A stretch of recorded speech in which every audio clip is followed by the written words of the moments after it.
Hello everyone, I'm Bhavya. Welcome back to my channel Learning Physics with Bhavya Ma'am. If you have not seen my previous video, link is given in the description box. Please check. Today we are going to learn electric field due to electric dipole on an equatorial line. So here I have taken two charges plus q and minus q separated by small distance 2a. This is an electric dipole. Now we need to find electric field on an equatorial line. The line which is passing through the center of the dipole is called as equatorial line, or it is also called as perpendicular bisector. Perpendicular bisector, right? So electric field due to dipole on an axial line and on an equatorial line is asked for 5 marks in board paper. Okay, both the derivations are important. Students, please practice these two derivations. Both are important for 5 marks. Now, if in this geometry, if this distance is A and this point is at a distance R from the center, then you can see that this line is a perpendicular bisector. So, this angle is 90 degree. Then what is this triangle called as? Right angle triangle. So in this right angle triangle, the side opposite to right angle, opposite to this angle is called as hypotenuse. So therefore, what is this side? It is r square plus a square, right? Similarly, this side is r square plus a square, right? Okay. Now, we need to find electric field at this point, okay? How to calculate? We know that positive charge produces electric field here, which is away from it, right? What is the direction of electric field at this point? Away from the positive charge or outward. You extend this line further. This is a direction of electric field due to positive. I will name it as E1.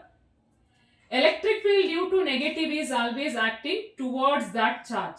So let it be E2, right? E1 is acting in this direction. E2 is always, see, E2 is the electric field due to negative charge, which is towards the charge. You just put arrow mark in line on the line joining two charges, right? So you are observing that here these two lines, these two electric fields are not in a single line, right? They are not along the same line or they are not in opposite direction.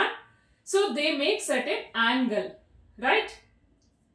So now to find the total electric field, here there are two methods, okay? One is component method. We need to divide this E1 and E2 into two components, okay?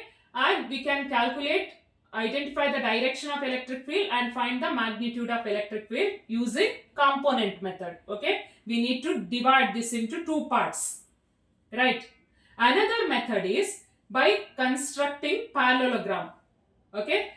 So we have to follow vector addition, that is parallelogram law of vector addition, right? I'll tell you both the methods now. So here, if this angle is, if I consider this angle as theta, then this line, this is a side of the triangle, right? We have extended this line. So therefore, if this angle is theta, then this angle is also theta. Similarly, if I consider this as the theta, angle theta, okay, then say this angle is also theta, right? So angle between this side and base is theta, means angle between the same side and the parallel line. So this line is parallel to base is theta, right? So then what is the total angle? 2 theta. 2 theta. So we can use parallelogram method as well as component method. Before that, I'll calculate the expression for E1. So what is the expression for E1? We know that electric field due to single charge is constant K, that is 1 over 4 pi epsilon naught, source by square of the distance. Source charge is Q divided by square of the distance Here the distance is square root of r square plus a square. Square it. Square and square root cancel. The remaining is r square plus a square. We call it as equation 1. Similarly, let us calculate electric field due to minus q E2. So E2 is the electric field due to minus q. What is the expression? Constant k, source charge is q divided by square of the distance. So the distance you square it. So square and square root cancel. Therefore the distance is r square plus a square. Let me call it as equation 2. From 1 and 2, from equation 1 and 2, it is observed that E1 and E2 are equal in magnitude. E1 and E2 both are equal in magnitude. But they are not along same line, right? So they make certain angle. What is the total angle between them? 2 theta. 2 theta. Okay. So let us go for first method, that is constructing parallelogram. Okay. In first method, let us construct a parallelogram. We know that by keeping our pen on the head of the triangle, head of this vector, see, we need to draw one parallel line, parallel to this one, right? Parallel to another. So for this line, let us draw a parallel. Similarly, keep our pen on the head of the second line, second vector or second electric field, and draw one parallel to opposite one. So this one, okay, draw a parallel. Draw parallel like this. Now, these two lines, see, this line is parallel to this is parallel to this. These two lines intersect at a point. Intersect at this point. Now, you join these two opposite sides. Okay, this line is called as diagonal of the parallelogram. And along this diagonal, the net electric field is acting. The total electric field is acting along this line, along the diagonal. Okay, this is one method. Now, using this method, let us calculate the resultant electric field. So that, how to write? It is E1 square plus E2 square plus 2 times E1, E2 cosine of angle between them. What is the total angle between them? Cos of 2 theta. Right? So now we know that E1 and E2 are equal.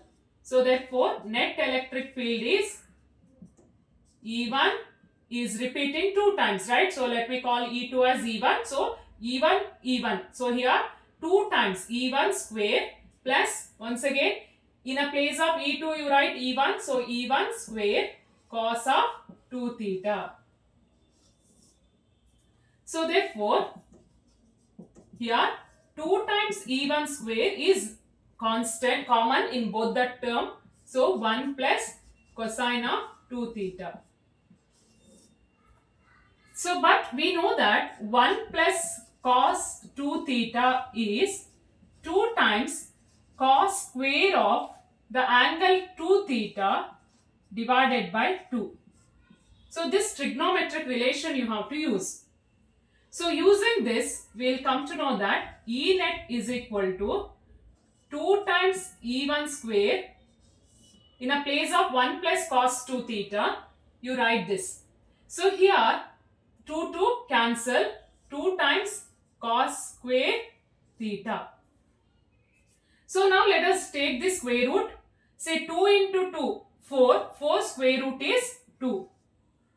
E1 square, square and square root cancel. So let us write just E1 into cos square and square root cancel. So let us write cos theta.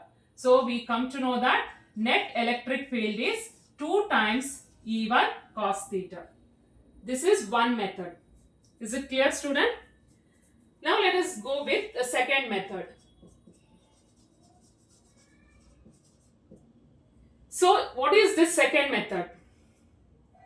We have to divide this E1 into 2 parts. See, you are observing here that E1 is not acting along y-axis or not along x-axis, or E1 is not in vertical line or in horizontal line. So let me divide this into 2 parts. Okay, E1, let me divide that into 2 parts. So this is horizontal part, right? So this horizontal part is called as E1 cos theta. Why?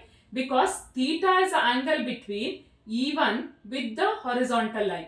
So horizontal is always associated with cos function, right? So this is E1 sin theta. This is a vertical component, right? Similarly, let us divide this E2 into two parts. Okay. So here theta is angle between E2 and horizontal component, right? So therefore E2 makes an angle theta with this line, horizontal component. That's why. So what is the component of E2 along horizontal? It is E2 cos theta, and component of vector E2 in vertical line. This is a vertical line. Okay. So see, here you are observing that electric field is acting in downward direction. It is in fourth quadrant. So you have to divide like this, okay? So I hope you know this quadrant. So E1 is acting in first quadrant. This is E1 in first quadrant. You need to divide that into two parts. One part is along this direction, along x-axis, positive x-axis. Another component is along positive y-axis. So why we have taken positive? Because E1 is in first quadrant. This is x component, this is y component. We need to divide that into two parts. Similarly, E2 is in fourth quadrant. Again, let us divide that into two parts. Okay. So one part is horizontal part, that is along positive x-axis. Another one is vertical part, which is along negative y-axis. Right. Negative y-axis is E2 sin theta. Now, this theta is same, and E1 and E2 are also same. Magnitude of E1 and E2 are same. That's why E1 sin theta and E2 sin theta are equal in magnitude and opposite in direction. Therefore, they get cancelled. And E1 cos theta and E2 cos theta are acting along same line. Therefore, the net electric field is also acts along same direction. This is a direction of net electric field. So how to calculate net electric field? It is E net is equal to, say, E1 cos theta plus E2 cos theta. But we know that E1 and E2 are equal. So that's why let us write 2 times E1 cos theta. 2 times E1 cos theta. So you can follow any one of the method, either parallelogram law of vector addition method or component method. So in both the method we came to know that electric field is acting along this direction, right? What is this direction? So look at here, dipole moment is acting from negative charge to positive charge, right? Negative to positive, but electric field, net electric field is acting opposite to the direction of dipole moment. Okay. Now, in both the method we came to know that net electric field is 2 times E1 cos theta, right? Now, in this triangle, in this right angle triangle, first let us write the definition of cos theta. So what is the definition of cos theta? Cos theta is, here there is a theta, it is adjacent side by hypotenuse. Adjacent side is A, hypotenuse is r square, square root of r square plus A square. So therefore, net electric field is 2 times E1. So E1 is constant K, Q divided by r square plus A square into cos theta. Cos theta is A divided by square root of r square plus A square. So this square root is nothing but the power is half. So therefore, net electric field is constant K, Q into 2A. What is Q into 2A called as? Dipole moment. Q into 2A is dipole moment. So therefore, Q into 2A is dipole moment divided by r square plus A square to the power 1 plus half. 1 plus half is 1 and half. 1 and half can be written as 3 by 2. So this is an expression for net electric field at a point on the equatorial line. But for short dipole, what do you mean by short dipole? Short dipole means it's very small dipole, so that the separation between the charges is very much less than the distance r. R is a distance of point from the center of the dipole. Okay. We need to find electric field at this point, which is at a distance r from the center, and that distance is very much large compared to 2a, and hence we can neglect a square. If I neglect a square, let us consider 0 here, then in the denominator there is only r square term. So r square to the power 3 by 2 means 2 cancel. So what is left? Electric field, net electric field is constant K P divided by R cube. So this is a final expression. P by R cube. In vector form, you put an arrow mark here. In vector form, how to write? As I mentioned already, the net electric field is acting in this direction and dipole moment is in opposite direction. Therefore, with reference to dipole moment, we can write it as Kp by R cube is a magnitude and direction is minus P cap. Minus, negative sign indicates that electric field and dipole moment are in opposite direction. This is clear, student? So, if I compare the electric field due to electric field at a point on the equatorial line with the axial line, we came to know that electric field on the axial line is twice the electric field on the equatorial line. So, students,